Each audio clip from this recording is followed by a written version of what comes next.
Será que conhece estes 5 papas que mudaram para sempre a história da Igreja? Neste vídeo eu quero-te dar a conhecer estes 5 homens, estes santos da própria Igreja que mudaram para sempre tanto a nossa história como a história também do mundo. Este vídeo surge após a morte do nosso Papa Francisco. Mais uma vez, a Cátedra de Pedro está vacante e por isso mesmo os cardeais vão se reunir no conclave e vão decidir quem será o sucessor de Pedro. Pois bem, em 2000 anos de história, em 266 papas, era impossível, como é óbvio, fazer um vídeo que cobrisse todos. Por isso mesmo, eu aqui escolhi 5. Mas, se gostarem efetivamente deste tipo de conteúdo e se gostarem deste vídeo, digam para eu poder fazer uma parte 2. Papa vem do grego papas, que significa em português papá, que é isto que o Santo Padre é na realidade. Nós, quando dizemos Santo Padre, é isto mesmo. Ele é o nosso pai espiritual. Da mesma forma que Pedro teve este papel de liderança dentro dos 12, também o Papa é o principal no colégio dos bispos. Ele é a autoridade máxima eclesiástica, tanto a nível pastoral como a nível doutrinal. Ele é o garante da tradição. E por isso, vamos começar exatamente por aí. São Pedro. São Pedro é o início de tudo. São Pedro é este homem a quem Jesus instituiu a sua igreja. E é isso mesmo que nós lemos na Bíblia, quando Jesus diz: Tu és Pedro, e sobre ti edificarei a minha igreja. Dar-te-ei a chave do reino dos céus, tudo o que ligares na terra será ligado no céu, tudo o que desligares na terra será desligado no céu. Jesus, se vocês repararem, atribui um novo nome a Pedro. Porque ele não se chama Pedro, ele chama-se Simão. E agora o nome dele é Petrus, ou Kefas, em aramaico. E se vocês forem ver na tradição bíblica, sempre que Deus muda o nome a alguém, é exatamente porque lhe confere uma missão. Vejam Abraão, vejam Sara, e é muito importante perceber isto. Dentro dos 12, Jesus apenas muda o nome a Pedro. Este é o primeiro fundamento. O outro que também poderemos ver, que também é bíblico, no capítulo 21 de São João, no seu versículo 15, Jesus tem esta conversa, já depois da sua ressurreição, com Pedro, em que lhe pergunta: Pedro, tu amas-me? E ele vai dizer que sim, e vai dizer 3 vezes que sim.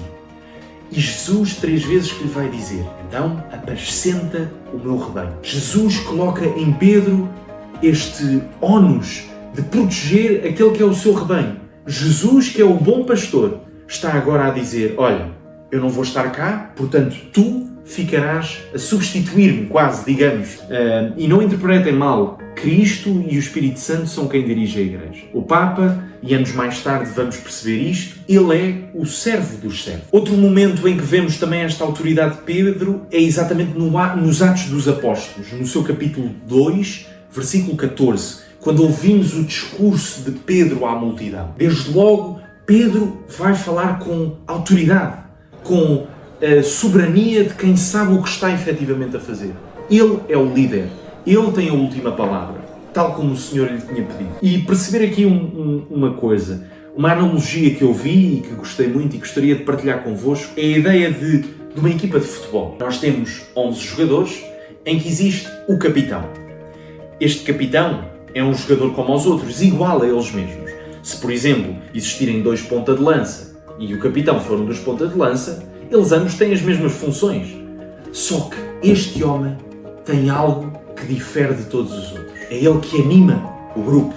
É ele que puxa pelas ideias do grupo. É ele que, por vezes, também ordena os outros a relembrarem as palavras do treinador. É ele que é a palavra viva para aqueles que não se esquecerem ou que estejam mais desatentos de tudo aquilo que eles fizeram nos treinos. Claro, o treinador, vocês podem imaginar quem é. Agora vou-vos pedir para virem comigo numa viagem 500 anos depois destes acontecimentos dos apóstolos. Muita coisa já aconteceu. A religião cristã já é oficial do Império Romano. O próprio Império Romano do Ocidente já caiu.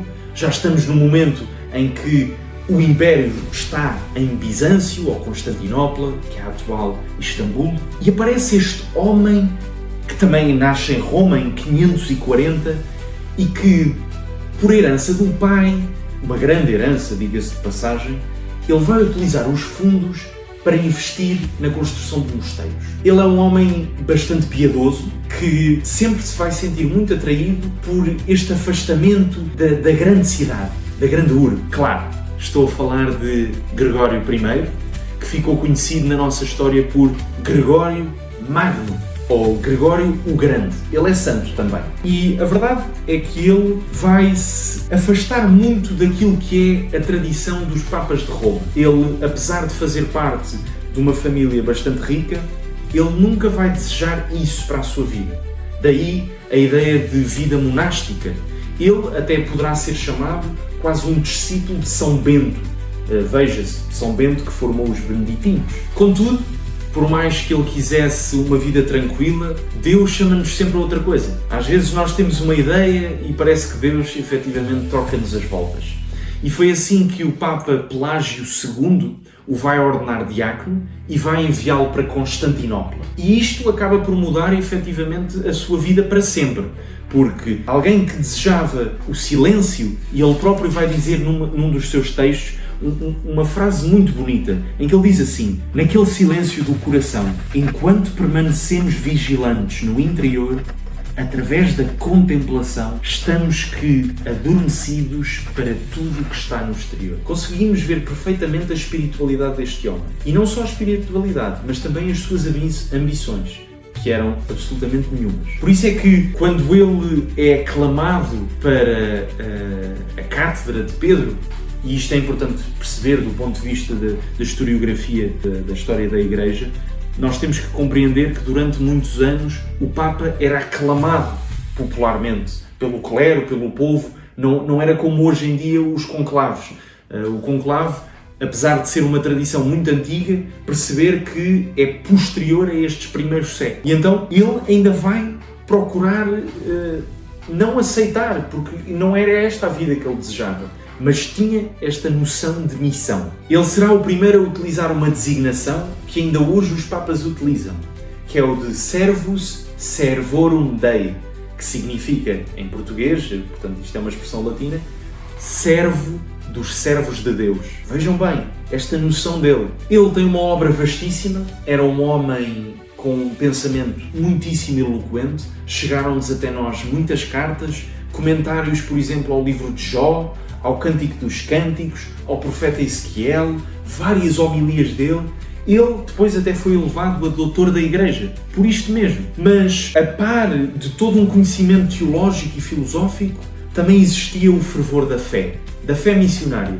E ele, uma das coisas que se preocupou no seu pontificado foi realizar a missão evangelizadora vejam bem, no Reino Unido, no atual Reino Unido, na Inglaterra. Não foi ele que realizou as missões, mas foi ele que ordenou essas missões. E depois vamos ver que mais tarde, que no ano 600, tinham sido batizados mais de 10.000 saxões. A par de um homem de grande virtude filosófica e teológica, juntamente com virtudes missionárias e evangélicas, este homem também teve um grande sentido de virtude moral e pastoral. Um dos documentos que nos chegou até nós, felizmente, foi a sua regra pastoral do século VI, que lá está, em que ele explica como é que se deve ser pastor, que era um grande problema na altura. Não pensem que os vícios da Igreja e dos homens é do século XXI. Obviamente que não. Na breve história da nossa Igreja, de 2000 anos, sempre aconteceram grandes problemas a nível pastoral. O clero, muitas das vezes, não correspondia àquilo que se consagrava. Não pensem que isso é de agora. Mas, felizmente, existiram estes homens santos que souberam, sem romper com a tradição da Igreja, sem criar novas igrejas, souberam reformar. E isso é que é muito importante. Michele Ghisleri, que depois um dia será São Pio V, foi um Papa do século XVI, portanto agora demos um salto de 1000 anos. Vejam bem a quantidade de coisas, a quantidade de papas que sucederam, mas viemos dar a este homem porque ele teve uma grande importância não só para a história da nossa Igreja, mas até da história da cristandade. Ele é o Papa do Concílio de Trento. É o Papa que põe em ação todas aquelas que seriam as chamadas reformas católicas, que muitas das vezes o que nós ouvimos é a contra-reforma católica. Ele foi um homem que entrou nos dominicanos, portanto era um homem de grande estudo, de grande pensamento filosófico e teológico, e depois vamos ver isso, efetivamente. E ele teve uma especial importância também a nível pastoral, mas também a nível social, porque durante estes anos que foram sucedendo, nós estamos no período do Renascimento, portanto a seguir ao Renascimento, estamos a viver todo este tempo, e o que acontece é que em Roma, infelizmente, algumas famílias começam a tomar conta da Cúria Romana. Portanto, a Cátedra de Pedro torna-se um sinal de poder, porque o Papa, apesar da sua liderança espiritual, também tinha os Estados Pontifícios. Portanto, existia um poder secular, um poder político. E isso, nós somos homens, portanto, sabemos efetivamente o apetite que isso poderá dar, do poder. E São Pio V foi muito importante. Por alguma razão ele foi canonizado, porque ele tentou combater desde cedo esse nepotismo que existia. Tentou afastar essas famílias. Apesar de, e isso é importante ser dito, ele era um homem pobre, que vinha de uma família pobre.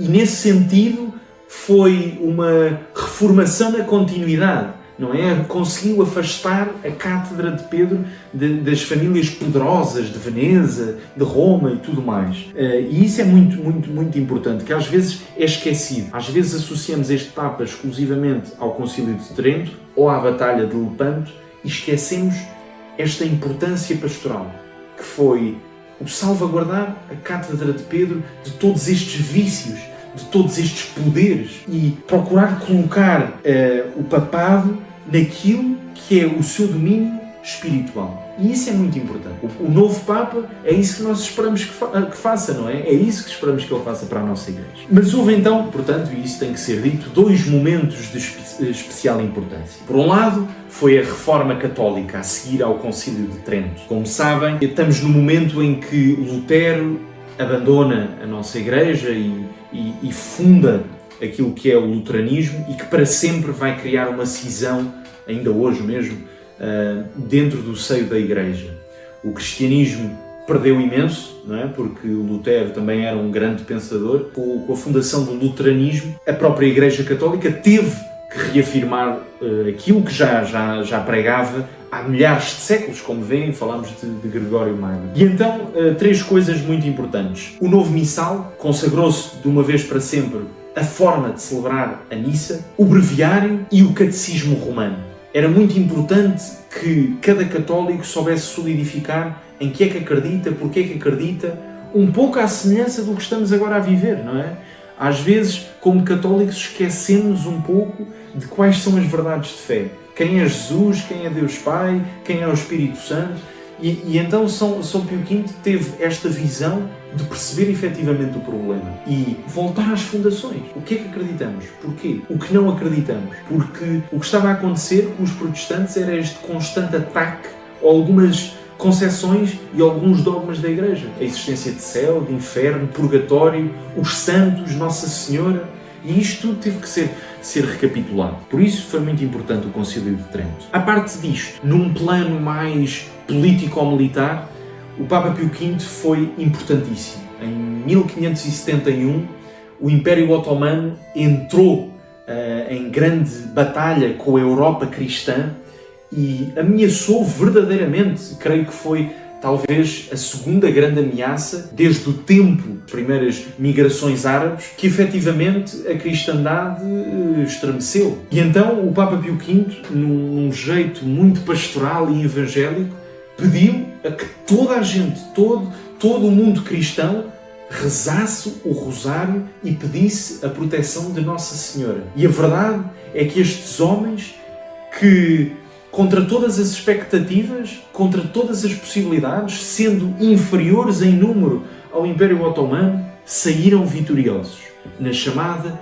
Batalha de Lepanto. Por isso é que nós, todos os anos, a dia 7 de outubro, celebramos Nossa Senhora do Rosário e lembramos exatamente Nossa Senhora como a defensora do povo cristão. Obrigado a São Pio V por este grande presente que deu e a forma firme e pastoral como soube defender os interesses da nossa Igreja. É isso que esperamos também do sucessor de Pedro.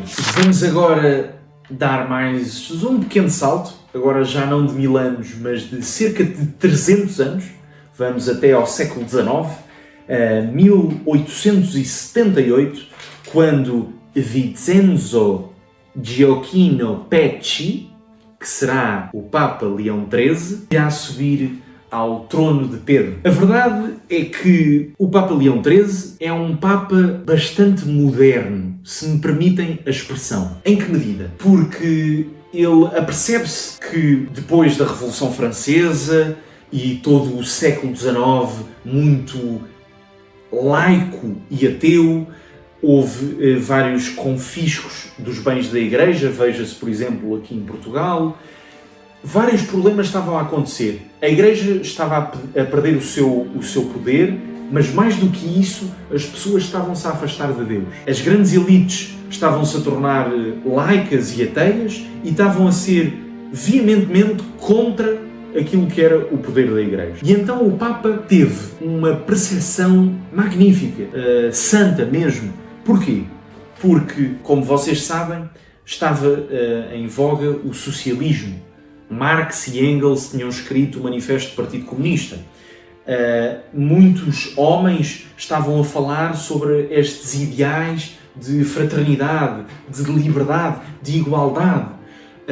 A Revolução Industrial estava em ebulição em Londres, em Paris, em vários focos da Europa. Então o Papa soube dar uma resposta que, aliás, ainda hoje nós a celebramos, que através desta encíclica, a chamada Rerum Novarum, ele pôde abordar temas que até então a Igreja nunca tinha falado com esta profundidade, que foi sobre a condição dos trabalhadores. Ele apresentou verdadeiramente aquilo que nós hoje vulgarmente chamamos a doutrina social da Igreja. Pela primeira vez houve um Papa que tentou aproximar a Igreja do povo, que tentou aproximar a Igreja daquilo que eram os problemas reais e daquilo que eram as condições laborais das pessoas. Criticou o capitalismo, ou o liberalismo na altura, e criticou também o socialismo. Criticou por ser individual, por não olhar às condições do homem,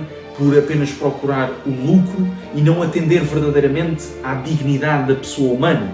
Não reconhecer Deus como o Criador das coisas, mas se calhar antes o capital como a criação das coisas. Mas por sua vez criticou também o outro, pela sua visão revolucionária, pelo seu materialismo, por apenas dar uma resposta puramente material e não espiritual, por procurar a violência como uma forma de estabelecer a sua sociedade, por tentar criar uma ideia adversária entre os ricos e os pobres, entre os senhores e os servidores. E então ele foi efetivamente moderno e revolucionário neste sentido. Apresentou uma resposta verdadeiramente cristã aos problemas reais dos trabalhadores. Ele depois vai receber inúmeras aclamações, digamos assim, de sucessores, e vemos isso no Papa Pio XI, no Papa João Paulo II, que vão escrever encíclicas parecidas e celebrando esta ideia da Rerum Novarum. Quem sabe, se calhar agora, quase 200 anos depois desta encíclica, se calhar estamos a precisar de uma neo-Rerum Novarum para nos ajudar a compreender os problemas da atualidade, das situações dos trabalhadores hoje em dia, por exemplo. Agora, para terminar, vamos dar mais um salto. Este agora é mesmo um pequenino salto. São cerca de 100 anos, nem tanto. Para falar de um homem que foi muito importante e ainda hoje vemos aquilo que ele começou. Muitas das pessoas que estão a ver certamente poderão até se lembrar dele, porque isto foi ontem. E estou, claro, a falar de São João XXIII, ou então o cardeal Angelo Roncalli. E pois bem, a história dele é muitíssimo interessante. Eu também não o conhecia. Fiquei extremamente estupefacto por saber a história dele e o que é que ele traz para a Cátedra de Pedro. Ele é o primeiro de 13 irmãos. Vejam bem, primeiro de 13 irmãos. De uma família de camponeses. Uma família muito pobre. Mas ele por causa da sua inteligência, conseguiu subir e, claro está, na altura, o seminário era uma forma também de subir na vida, de uma pessoa poder estudar e poder ter uma carreira. Claro que sim, isso não está em causa. E a primeira grande função que ele vai desempenhar é de capelão militar. E não é de capelão militar em tempo de paz, é de capelão militar na Primeira Guerra Mundial. Ele esteve lá, ele viu os estropiados da guerra. Ele é italiano, portanto, ele viu uma Itália que era desconhecida para muitos papas e que para nós hoje também é estranho, não é? Muitas das vezes fala-se da Segunda Guerra Mundial e esquece da que antecedeu e que foi verdadeiramente brutal. Por exemplo, para nós portugueses foi horrível também, nós também participámos. E então ele teve esse papel decisivo. Era ele que estava a animar os militares, era ele que estava a recordar as palavras de Cristo a eles. Portanto, isso verdadeiramente é um currículo, digamos, que se calhar é fundamental para quem vai exercer o cargo mais alto da Igreja, não é? Reconhecer que é servo dos servos, vendo aqueles que estão a dar a sua vida pela pátria. Ele foi uma pessoa que teve uma grande relevância no exterior, porque ele, por exemplo, foi nomeado pelo Papa Pio XI para estar na Bulgária e ficou encarregue de arranjar alimentos para os desastres que tinham acontecido na Macedónia. Depois, mais tarde, no início dos anos 50, ele vai ser observador da Santa Sé na Unesco. Portanto, ele teve sempre uma relação com o exterior. E portanto, quando ele sobe ao trono de Pedro, ele vem com esta bagagem. Ele vem como alguém que viu a guerra, que sabe as consequências dela, viu a Segunda Guerra Mundial, passou por tudo. E então viu verdadeiramente os desastres que aconteceram e a importância que a Igreja teve no auxílio a estas pessoas. Por isso, uma das coisas que vai fazer, e é por isso que ele depois vai ficar tão conhecido, é a convocação do Concílio Vaticano II, Concílio Ecuménico Vaticano II, em 1959. A ideia é que, ao ser um Papa tão próximo das pessoas, ele reconheceu que, por vezes, a comunicação que a Igreja tinha estava a falhar um pouco. Ele, mais tarde, vai ficar apelidado de o Papa da Bondade, ou o Papa Bom, por esta simplicidade com que ele ia falando com as pessoas, que ele se ia aproximando. Isso também se viu no âmbito exterior. Ele vai ser um dos primeiros a realizar esforços para conseguir falar com o Patriarca de Constantinopla, que nós já não falávamos desde o grande cisma. Ele, por exemplo, vai se encontrar com o arcebispo da Igreja com a Igreja Anglicana, algo que não acontecia desde a ruptura com Henrique VIII. Ele é um dos homens que vai perceber que nós não podemos continuar como uma igreja isolada, não olhar para as outras religiões, mas ele vai perceber que não. Da mesma maneira que Jesus e o Pai são um, também nós, enquanto cristãos, somos todos o mesmo corpo de Cristo. Claro que sim, claro que queremos todos na nossa igreja, que é a Igreja de Cristo. Mas para isso a solução não é rejeitar os outros, não é dizer simplesmente que não.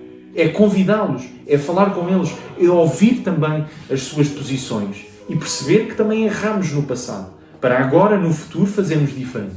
E por isso mesmo agradecemos a São João XXIII pelo Concílio Vaticano II. Ele, infelizmente, apenas o proclamou e presidiu no início, mas deixou o legado ao seu sucessor, São Paulo VI, e depois, efetivamente, o Papa que vai ver todas as conclusões do concílio é São João Paulo II, é ele que vai viver, e nós agora ainda estamos a viver, não é? Nestes tempos pós-conciliares, mas a sua ideia era propositada. Era a ideia, novamente, que eu vos digo, e com isto quero terminar este ciclo, de a importância de reformar a Igreja sem ruptura, sem revolução, mas é uma reforma na continuidade. E isto é que, efetivamente, eu creio que eu e todo o povo de Deus pedimos. É que ao sucessor de Pedro, com a escolha, através destes homens no conclave, sob a égide do Espírito Santo, que se lembrem disto. Lembrem-se da unidade dentro da Igreja, não com a ruptura, não com a revolução, mas com a reforma. A reforma sempre na continuidade. Se gostaram deste vídeo, deixem o vosso like, comentem e subscrevam. Se gostarem efetivamente, digam para eu poder fazer uma parte 2 de homens que efetivamente mudaram a Igreja. Um grande abraço a todos e até à próxima.